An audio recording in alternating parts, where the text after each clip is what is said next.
Mes chers compatriotes de métropole, de l'outre-mer et de l'étranger, la crise sanitaire que nous traversons, cette épidémie de Covid-19, dure depuis maintenant plus d'un an.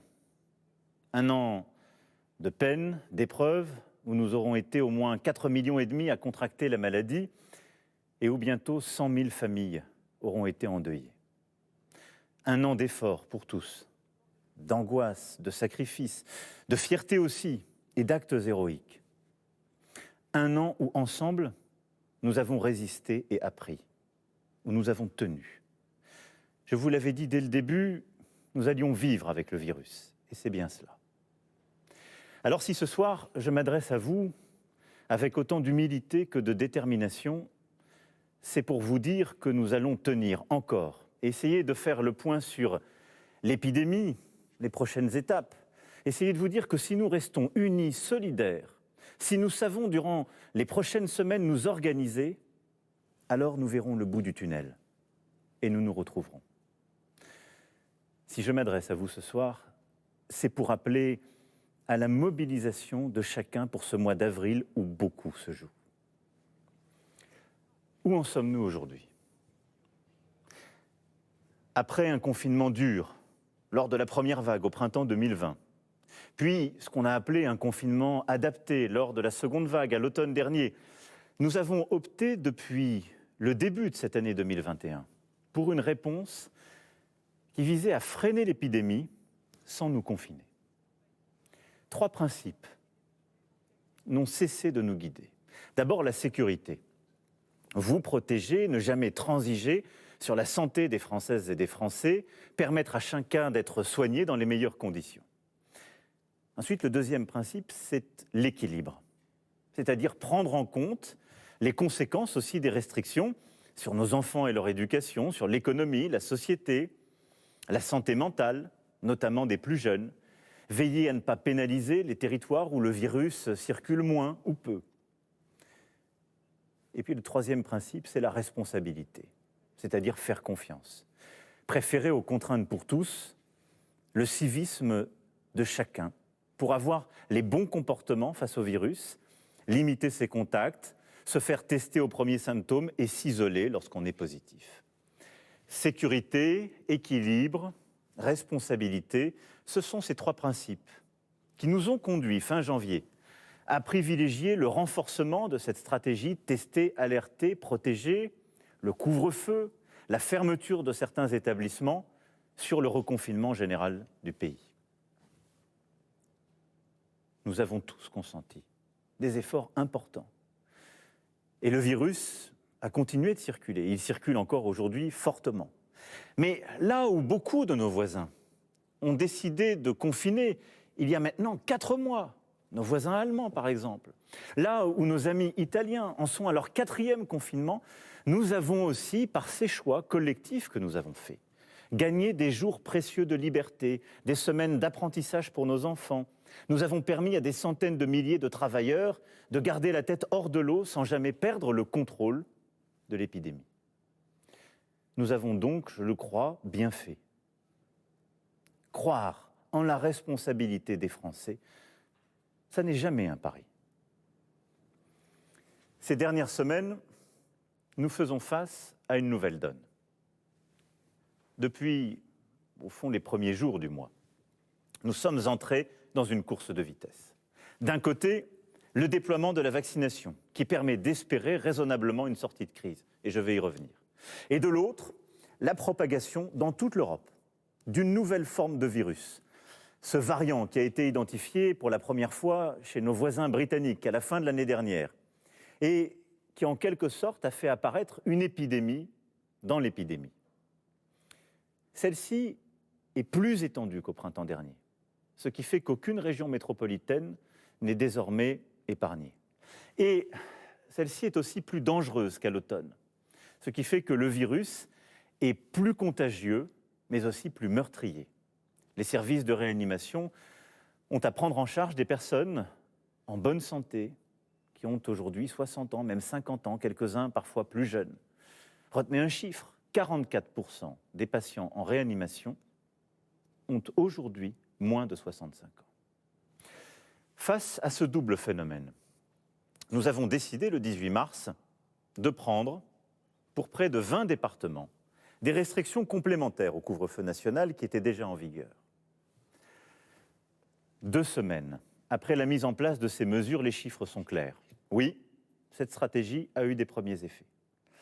Mais très clairement, ces efforts restent trop limités au moment où l'épidémie accélère. En quelque sorte, nous sommes en train de subir cette accélération à cause du variant qui risque de nous faire perdre contrôle si nous ne bougeons pas. Nous devons donc nous fixer, pour les mois à venir, un nouveau cadre. Pour cela, il ne faut absolument pas céder à la panique. Nous avons conservé la maîtrise de la situation à l'hôpital. Cette situation est dure, beaucoup de services sont surchargés, mais nous n'en avons pas perdu le contrôle. Nous ne devons pas non plus céder au déni. Ce serait faux de dire que si nous ne faisions rien, les choses s'amélioreraient d'elles-mêmes. Non. Alors nous nous placerions dans une situation délicate de potentielle saturation de tout le pays. Aussi, pour continuer à protéger la vie au présent, c'est-à-dire les malades, et pour protéger la vie au futur, c'est-à-dire nos enfants, nous devons, pour les mois à venir, fournir chacun un effort supplémentaire. C'est cela ce que je nous demande collectivement ce soir. Un effort des soignants d'abord, pour augmenter nos capacités en réanimation.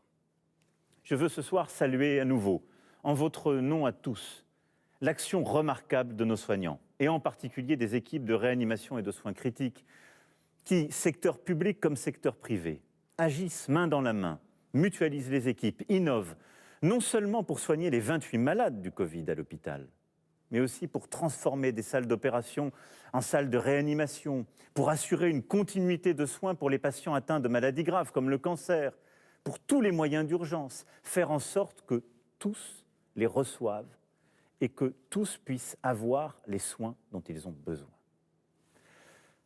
En mars dernier, à cette heure-ci, nous les applaudissions. N'oublions pas que depuis 1 an, ils sont sur le pont, sans relâche. Pour augmenter encore le nombre de personnes pouvant être accueillies en réanimation sans trop déprogrammer, ils sont et seront appuyés dans les prochains jours par des renforts supplémentaires. Le nombre de lits en réanimation a déjà été porté à 7000. Et je veux ici remercier les étudiants en médecine, les retraités, le service de santé des armées, tous les volontaires de la réserve sanitaire. Tous sont mobilisés et seront mobilisés de manière accrue pour porter dans les prochains jours notre capacité à un peu plus de 10 000 lits, en particulier aussi avec l'ouverture de nouvelles capacités d'accueil dans certains hôpitaux parisiens. Deuxième effort, qui nous concerne tous, celui-ci. Les règles qui sont en vigueur dans les 19 départements en vigilance renforcée, ces règles seront étendues à tout le territoire métropolitain dès ce samedi soir et pour 4 semaines. Si nous faisons ce choix qui ne concerne pas nos territoires d'outre-mer, ces territoires où le virus circule moins, et territoires qui d'ailleurs pour certains ont fait de très gros efforts il y a plusieurs semaines pour ralentir aussi le virus de leur côté. Si nous faisons ce choix de toucher tout le territoire métropolitain, c'est parce que plus aucune région métropolitaine n'est aujourd'hui épargnée. Partout, le virus circule vite, de plus en plus vite, et partout, les hospitalisations augmentent.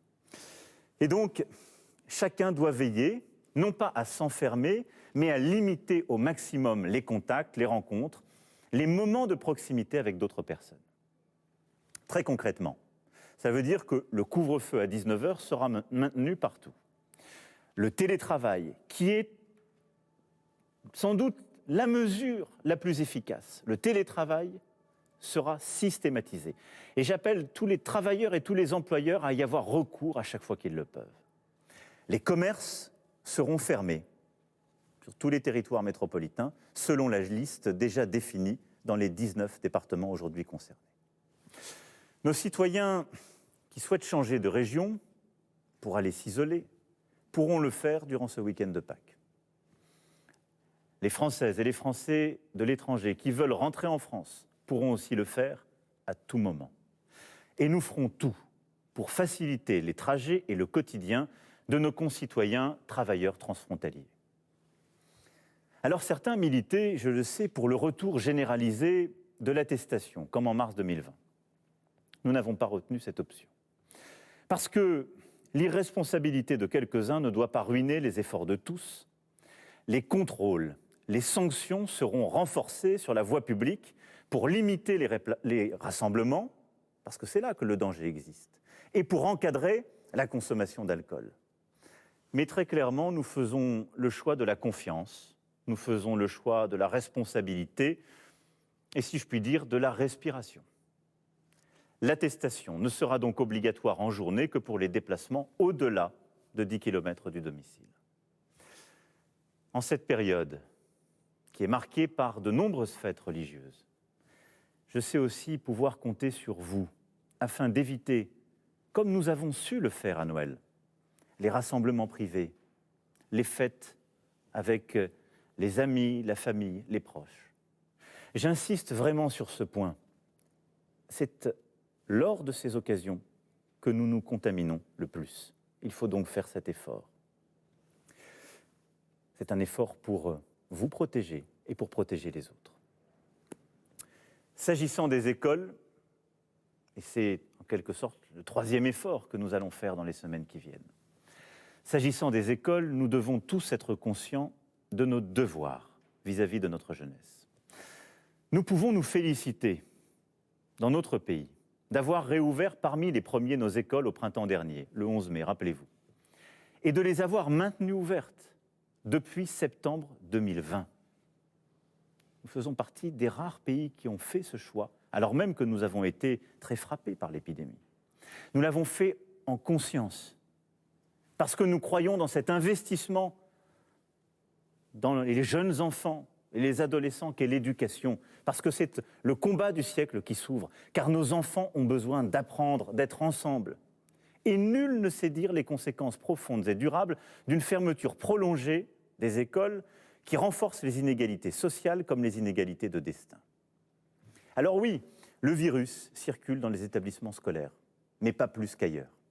Et l'éducation de nos enfants, elle, n'est pas négociable. L'école n'est pas négociable. C'est pourquoi nous devons prendre nos responsabilités. Oui, il faut freiner le virus. Aussi, nous allons fermer durant 3 semaines les crèches, les écoles, les collèges et les lycées. Mais oui, nous devons préserver l'éducation et l'apprentissage. C'est pour cela que le calendrier scolaire sera adapté pour ne pas laisser nos enfants seuls et sans apprendre. De manière très concrète, cela signifie que la semaine prochaine, les cours pour les écoles, collèges et lycées se feront à la maison, sauf comme au printemps 2020 pour les enfants des soignants et de quelques autres professions qui seront accueillis, de même que les enfants en situation de handicap, qui doivent continuer à pouvoir être accueillis dans le secteur médico-social. Les 2 semaines suivantes, soit à partir du 12 avril, la France entière, quelle que soit la zone de vacances, sera placée en vacances de printemps. La rentrée aura donc lieu pour tous le 26 avril, physiquement pour les maternelles et les primaires, à distance pour les collèges et les lycées. Le 3 mai, les collégiens et les lycéens pourront retrouver physiquement leurs établissements, le cas échéant, avec des jauges adaptées. Je sais, croyez-moi, ce que cette réorganisation implique de changements profonds pour les parents d'élèves et pour les familles. Mais c'est la solution la plus adaptée pour freiner le virus tout en préservant l'éducation et donc l'avenir de nos enfants. Les étudiants, quant à eux, pourront, pour ceux qui le souhaitent, continuer durant toute cette période à se rendre à l'université pour 1 journée de cours par semaine. Je veux ce soir, en votre nom, remercier et saluer tous nos enseignants. Et avec tous nos enseignants, d'ailleurs, l'ensemble des personnels qui permettent d'accueillir nos enfants dans les écoles, les collèges, les lycées, dans les établissements spécialisés aussi. Car si la France est un des pays à avoir le moins fermé ses écoles, comme je vous le disais, 42 semaines d'ouverture, parfois 2 ou 3 fois plus que certains de nos voisins, c'est grâce à eux. Enfin, comme depuis 1 an, l'accompagnement économique et social sera au rendez-vous. Les parents qui devront garder leurs enfants et ne peuvent pas télétravailler auront droit au chômage partiel. Et pour les salariés, les commerçants, les indépendants, les entrepreneurs et les entreprises, tous les dispositifs actuellement en vigueur seront prolongés. Je sais combien les efforts que je vous demande sont difficiles. Je mesure ce qu'ils emportent de conséquences pour notre pays et pour vos vies. Et vous savez aussi que nous avons tout fait pour prendre ces décisions le plus tard possible et au moment où elles devenaient strictement nécessaires. C'est maintenant. Mais je tiens en même temps à vous dire ce soir que grâce à la vaccination, la sortie de crise se dessine enfin. Parce que oui, à cette heure, vous êtes déjà plus de 8,5 millions à avoir reçu une première injection de vaccin. 3 millions à en avoir reçu 2. Et le vaccin est efficace. Il l'est au bout de 15 jours après l'injection de la deuxième dose. La meilleure preuve d'ailleurs de cette efficacité, elle est dans les chiffres que vous voyez à cet instant à votre écran et dans la mortalité en particulier de nos concitoyens de plus de 80 ans qui ont la mortalité qui a très fortement diminué. La meilleure preuve, elle en est d'ailleurs dans la situation des résidents des maisons de retraite qui, vaccinés à plus de 90%, ont pu progressivement reprendre une vie normale. Notre enjeu principal aujourd'hui, c'est donc d'accélérer encore et encore. Cette mobilisation, c'est celle, évidemment, du gouvernement, de nous tous et de tous les soignants, là encore, avec une stratégie claire. D'abord, continuer à avoir de plus en plus de doses en accélérant nos achats et surtout en produisant en France et en Europe. Nous sommes pleinement mobilisés, il y a eu des retards, il y a eu des choses que nous avons corrigées, et je pourrais y revenir, mais dans les semaines à venir, nous allons encore accélérer le nombre de doses que nous obtenons et nous allons progressivement devenir le premier continent au monde en termes de production de vaccins. C'est construire notre indépendance, c'est garantir que s'il faut des doses supplémentaires, nous ne dépendrons plus des autres, c'est garantir aussi la production de nouveaux vaccins s'il y avait à nouveau, à l'automne, hiver ou l'année prochaine, des nouvelles vaccinations à prévoir. Ensuite, c'est vacciner le plus vite possible tous ceux qui en ont le plus besoin, c'est-à-dire les plus âgés, les plus fragiles, ceux qui ont le plus de risques de développer des formes graves. Et j'assume totalement cette priorité, cet ordre que nous avons donné parce que c'est la garantie de notre efficacité. C'est ainsi que nous pourrons soulager plus rapidement l'hôpital, c'est ainsi que nous sauverons des vies. À partir de là, nous mettons tous les moyens pour vacciner, vacciner, vacciner, sans répit, sans jours fériés, le samedi et le dimanche comme la semaine. Pour les vaccins Pfizer et Moderna, qui nécessitent des conditions de conservation spécifiques, il y a 1700 centres de vaccination qui ont ouvert, notamment grâce à l'engagement exemplaire de nos maires que je veux ici remercier une fois encore. Pour les vaccins AstraZeneca et demain Johnson & Johnson, tous les médecins généralistes, pharmaciens, infirmiers et infirmières sont mobilisés. Au total, 250 000 professionnels, médecins, pharmaciens, sapeurs-pompiers, infirmiers, vétérinaires, sont aujourd'hui prêts à contribuer à ce grand effort national. Si vous avez plus de 55 ans et êtes atteint par exemple de diabète, d'hypertension ou de surpoids, vous pouvez aujourd'hui prendre rendez-vous auprès de votre médecin, votre infirmier, votre pharmacien, qui vous vaccinera directement avec le vaccin AstraZeneca.